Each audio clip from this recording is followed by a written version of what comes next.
Okay, last but not least, right? Correct. No, that's all right.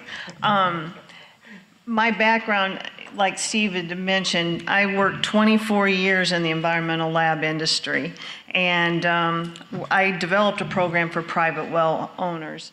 Had to argue quite often to keep the cost down, because just to elaborate a little bit from just before is with Sarah, the private labs, they like to, dealing with private well homeowners, it's going to take a lot of money, a lot of time, which costs money. So therefore, they jack the price up. I didn't agree with that, so I always argued, so I might not have been the most favorite there. But, that's when Steve asked me to speak, I felt honored on that, because this is dear to me. I still get phone calls, even though I work for Illinois American Water now. I get phone calls all the time, and I continue to help folks and direct them in the right direction. But it's a coaching atmosphere. Your phone calls come in. When you're with a private lab, you've got to do some investigative work, and you need to help the folks and provide, make sure that they are drinking good water. And I know that I've talked to many people where, well, we've been drinking this for years and years. My grandparents drank it. And they could test positive for total coliform. So, then you help them with a plan and then interpreting the results, because people just don't understand. And you're right, some of the reports, I look at what our lab puts out and I'm thinking, just give me page 4 where the results are. They're like 10 pages. Come on, So that is one thing I did do at PDC. I made it 1 page. Real simple, and then gave them information. So, it's like, why do we test? Most of it was real estate deals. So it'd be total, back then it was total fecal coliform. Now it's total coliform and E. coli and nitrates. That was a big popular one. So for that test, I know it's been up to $100 because real estate wants it quick. But, you got to think too, coliform testing is only a 24-hour test. And nitrates, if it's not chlorinated water, you need to run them within 48 hours. So you should be able to get your results quickly. However, they're probably going to be a surcharge. Sometimes it'd be for your own information. So I would try to help educate folks and say, okay, here's some tests that aren't so expensive that can give you a baseline, and or if they're having problems, nuisance things, you're staining, that kind of stuff. If there's a taste or an odor, hydrogen sulfide seems like the #1. However, with hydrogen sulfide, it's you smell it, and you can smell it more so than what the actual concentration is. So I would tell them, it's kind of a waste of your money. Don't bother, and then maybe do some troubleshooting. So we would talk about visible signs, and hardness. That's always a #1 thing. Well, I have this white powder on my ice cubes. Well, okay. Figure out what area they're in and what the hardness levels are. It's not going to hurt you. It's just the calcium carbonate precipitating out. No big deal. Or I have oil on my coffee. Every morning I have oil on my coffee. Okay, well, it could be the coffee bean too. There's a lot of things. So again, education. I think so many people said that prior. This is one with the different stains, our black stains for manganese, green stains we could get from copper, and Kelsey had noted earlier, lead, and I didn't think about that at first, but that is a good one. And cloudy water, we'll see this a lot if there's air in the lines, you'll see cloudy water. However, there's an area in Illinois where if it's milky and it clears from the bottom up, it could be methane, so it may ignite. So you have to be careful of that. Again, educating, finding out where the geography is, and educate yourself. And it's okay to tell them, get as much information and then get back to them. So, I always try, when it's color stuff, I kind of discourage them from taking samples unless they just wanted to know a baseline, because being in the private industry for so long, I kind of felt sorry for some of these homeowners, because cost is a huge factor with these folks, unless it is unless it is a real estate deal, then they can slide that in. But, try to give them some remedies. Like if there was an iron bacteria, then, maybe just replace the plumbing and go from there, and check the hot water heater. Hot water heaters seem to be a 's1 cause. The anode can deteriorate because maybe they don't do any maintenance at all on their hot water heater. And this is another question, work being done in their home. Not everybody uses a licensed plumber. That I know. So, okay, do we have different metals? Do we have metals and plastic? Did you get a new faucet? I seen one where they got a new faucet, it was brass, and yeah, they were getting high lead levels. So, you just, again, you kind of are like an investigator is the way I look at it. And, I try to give them different things to remedy them. I have this book, it's called 50 Ways Farmers Can Protect Their Groundwater. I think I've had this, I don't even know where I got it. I've had it for over, 15 years, but it's like the best book ever, so you can troubleshoot with people on the phone. And these are just some more things about the visible issues, especially with water softeners.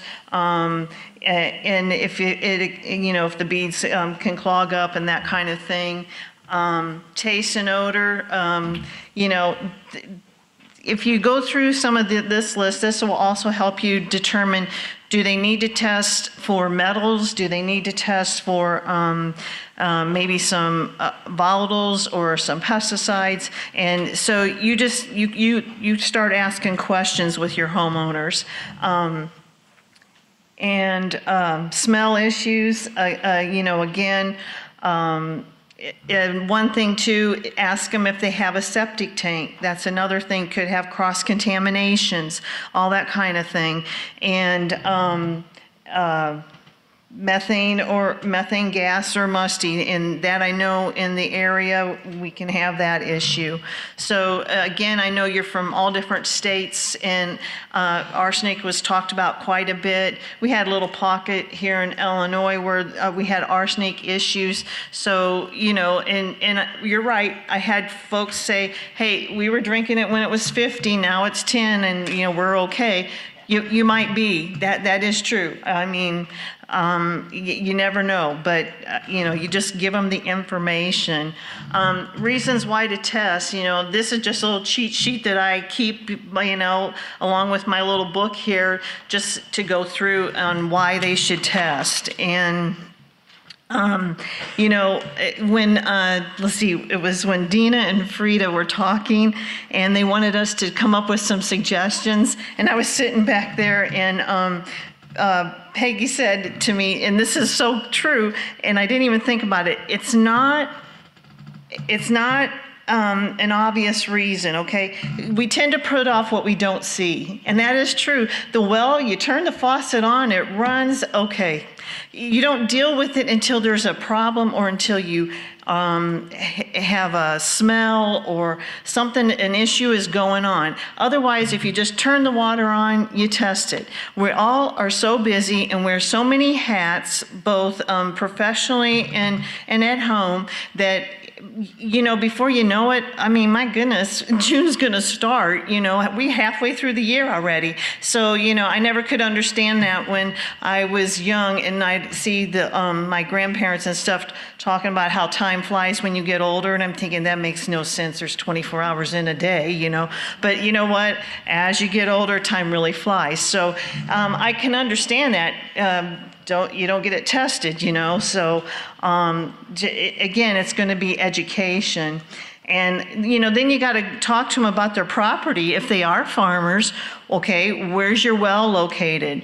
I know my husband's family, their well was located off to the side of the drive, but right there was the corn crib, and the trucks would back up and they would fill up with corn. Well, oh yeah, and if you want to put fertilizer in, oh, you'd back up and hopefully you didn't run over it, and you'd just dump it. Yeah, and then some would spill on the ground, but that's okay, because they have no issue.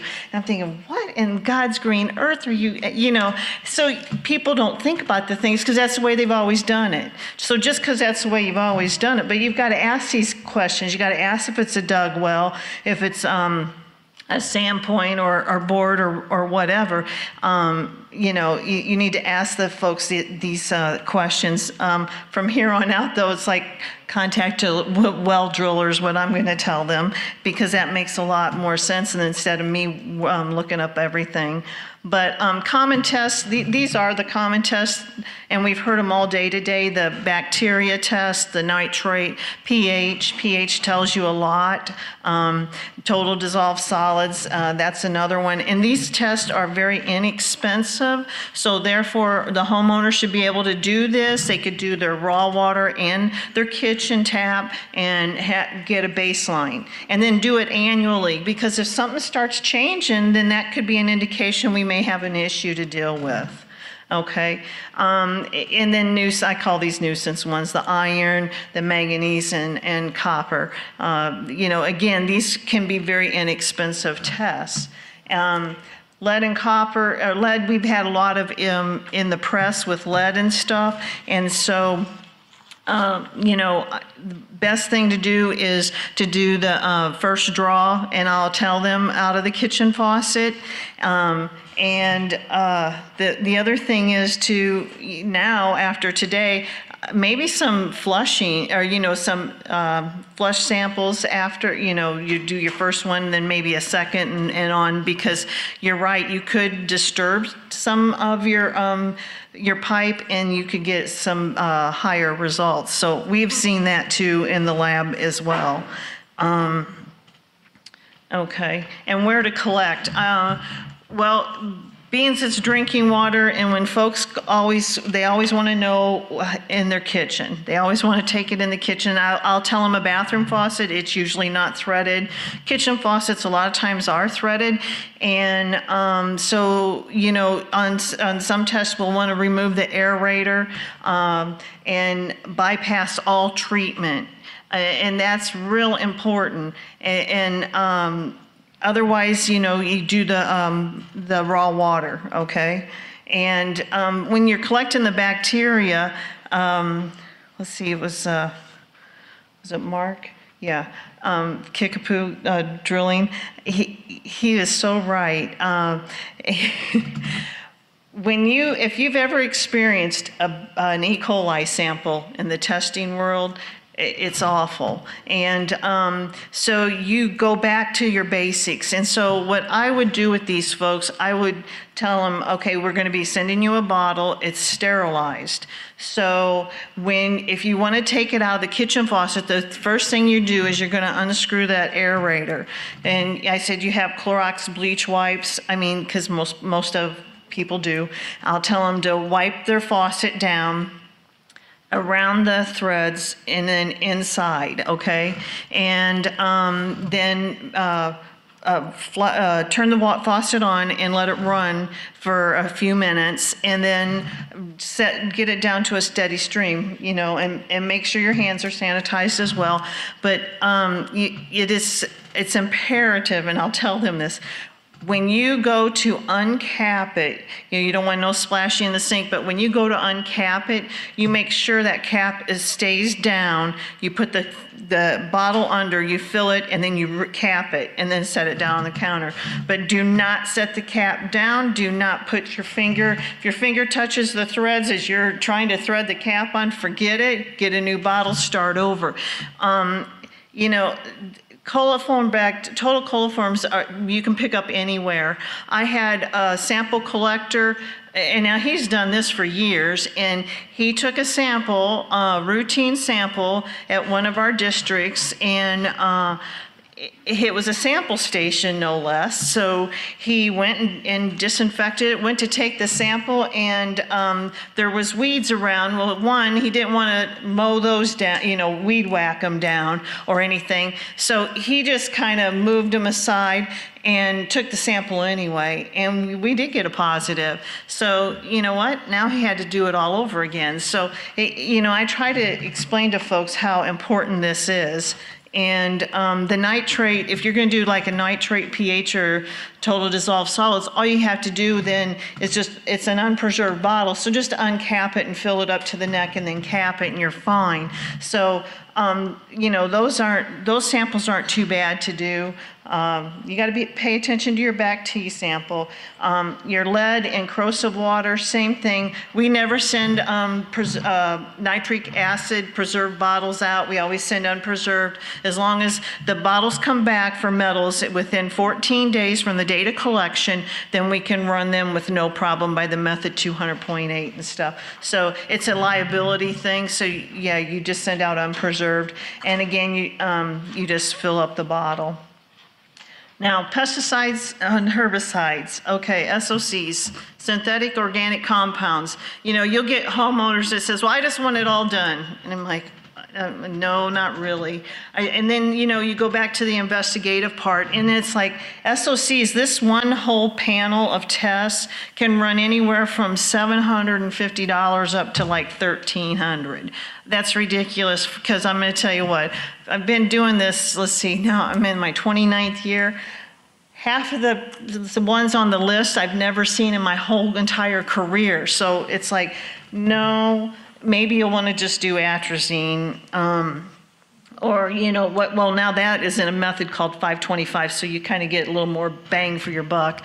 But, so, depending if they really need to do them. But the thing is, if you do a whole panel, it's a big 40-quart Coleman cooler full of bottles, and I'll just tell them, general rule of thumb, some will have preservatives in them, do not rinse them. For the general rule of thumb, fill them all to the neck and cap them, be done.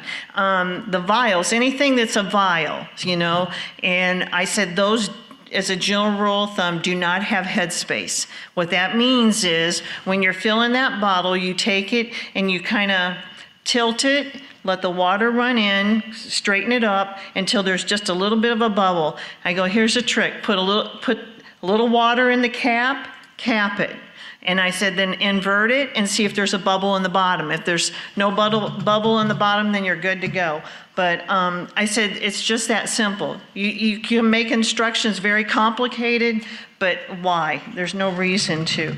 So, but here's the thing. When you're collecting SOCs, if you're going to go for the whole panel, there's certain things like for benzoate pyrene, that's one that we will see from time to time, and I have done some investigative work where if you're a cigar smoker or a cigarette smoker and you take we can pick that up. You wouldn't think so, but because we're looking at, some of these levels are down to, well, they're parts per billion, but when you look at the decimal, they're getting to parts per trillion. So, you got to watch it. Don't take it with a tap from a hose. You'll get the phthalate from it. Let's see, what's another one? The exhaust fumes. If you are on a farm and you've got the semi there or a tractor, whatever, diesel exhaust, we'll pick it up. So you've got to watch these kind of things, because you also have semi-volatiles. So you do have compounds that you can pick up from the air and that kind of thing. So I thought this was interesting, the water cycle, and I do this with the kids. And I'm like, see, you guys know the water cycle. Look that's the pesticide cycle. There's a lot of similarities. So you always got to be aware of your surroundings at all times, constantly. So volatiles, like I said, volatiles are very, very sensitive. There's no air bubbles. That's the number one thing. There is a little bit of preservative in them, so you just make sure you don't overfill them, and no air bubbles. And there's usually, your lab should send a trip blank Well, that date, okay, I call it a trip blank. Other people will call it a field blank. It's a vial filled with water from the lab, and it goes for the ride. That is very, very important, because if we get a detect in your sample, and say the blank has a detect, then there was a contamination en route. So it kind of disqualifies it. But if we get a detect and the blank is no detects, then chances are it's in your sample. So you need to be aware of your surroundings. You do not get gas in your car before you take these. So if you have gasoline tanks or cans around, and you want to take one from the well, but you got to go through the garage or the barn or whatnot, you got to be aware if there's paint thinners around, if there's solvents around, anything like that. Just from you walking through, and it'll be on your hair, it'll get on your clothes. We will pick it up. We will pick it up because the limit is 0.5 parts per billion, so we will pick it up. And I've seen it so many times, as well as smoking. If you're smoking, we'll pick up toluene and xylenes from that. So, one good thing, granular activated carbon will remove it, so a lot of your point of use devices can remove things.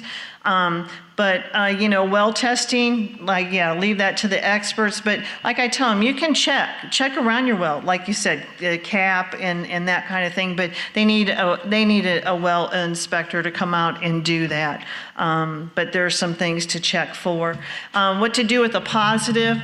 It's been stressed so much today on sampling technique. Yeah, I said shock your well, but which is what we usually will tell them to do. And then take the sample again. If it's still positive, try, maybe have someone come out and collect it for you. It could be sample error. I've seen that way too many times. But you might want to check, you have the well inspected, check the casing and that kind of thing. Let's see here. I did have a cheat sheet, and I've used this for 20 years, and we did give this to homeowners. I'd be interested, though, to pull off Steve's to have that now in my library. But these people, some of them, they can't afford it, to be quite honest with you. So yeah, you do have empathy for them, and you do try to help them as much as you possibly can. So you just give them steer them in the right direction. Now, one thing I will say, the National Groundwater Association, this website is phenomenal. I wished I would have had this the last, 10 years ago. I wish, because this would be good for homeowners. They can go in and they can do the interpretation of the results, and they can plug their results in, and it tells them exactly what the MCLs are. I think I had it in here. Yeah, you enter your lab result. It gives you an interpretation. It gives you the advisory level. Now, granted, this is from Ohio, so it's going to tell you the typical range in Ohio, but it also will have major sources in drinking water, and then it has comments. So it'll give you actions is optional, general information, health effects, treatment options, and website sources and fact sheets. So, I played around with it, entered in some stuff. I mean, it is very helpful. It tells you about your treatment sources as well. And that's one thing I would tell homeowners is if you're going to go and buy a treatment like a home treatment device, be very careful, because if you put the filters on your sink, you have to be careful with that, because you read the directions. How many gallons of water can go through the filter, and or how many months is that filter good for? Because here's what happens: the bacteria, they get on there, and if you're not going to change the filter, guess what? well, if this bacteria comes, this one will slough off. And you know what? You're going to be drinking it then anyway. So if you're going to have a point of use treatment, then you need to make sure you do the maintenance on it and you do replace it like you're supposed to. They're not made to last forever. And depending on what is the issue, don't just jump and go buy an RO system. That's crazy. That's just crazy. So, you know, that's one thing I kept trying to emphasize with people is how to take the sample. And I would tell them, and I had this several times where I go, now when you get there to take your sample, if you have questions, call me and I will walk you through step by step. And that's what I would do. I'd walk step by step by step, and so that these folks would understand how to do it. Depending on location, I could go out there, but you know, local health departments, like you guys, I'm on the Southern Regional Groundwater Committee in Illinois, and yes, our health departments down south, we're pretty scarce, and you know, we try to do a lot of education and trying to help these people. I mean, we have bentonite. We want them to properly abandon their wells, not just leave them, but you know, take care of them. But some sources. This commonly found substances in drinking water, again, it's on the website, but I mean, I use this all the time. It's just real quick stuff, you know, hardness, sulfides, sulfates, chlorides, you know, and it gives you treatment and that kind of thing. Let's see, well, and the other thing I was going to say too is education. I've heard a lot about that today as on educating. We have a mobile education trailer. It's 18 feet long, 8.5 feet wide. So I call it field trip on wheels. But we talk about plant treatment, how your water gets from the tap, you know, from the ground to the tap or from the river to the tap and that kind of thing. But the key here is if you want to make a difference, and I've seen this, you educate our youth. And then the junior high and the high school kids, they get it. They understand it. Junior high understands it. And you educate them. We talk to them about conservation constantly.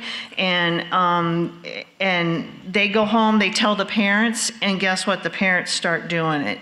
And I think that's how because I'm just thinking all day, I'm thinking, how are we going to make an impact? Because we, you know, in Southern Illinois, we have a lot of wells that we got to get taken care of down there. And it's like, we've got to start educating our kids and have them take that information home to their parents, and so that they know. But the sad thing is, I can remember when, it's probably been about 15 years, Ohio used to do some testing, and you just don't have that testing panels anymore where you can, you know, take it to the health department or whatever. We don't have that capability. So we've got to be able to reach out to these folks and be able to let them know that, you know, there are areas, you know, there are places to take your test, and there's places to go. So, you know, that's the biggest thing, is try to educate. And I think if we can do that through our youth, that would probably be one of the best ways to do it. But anyway, any questions?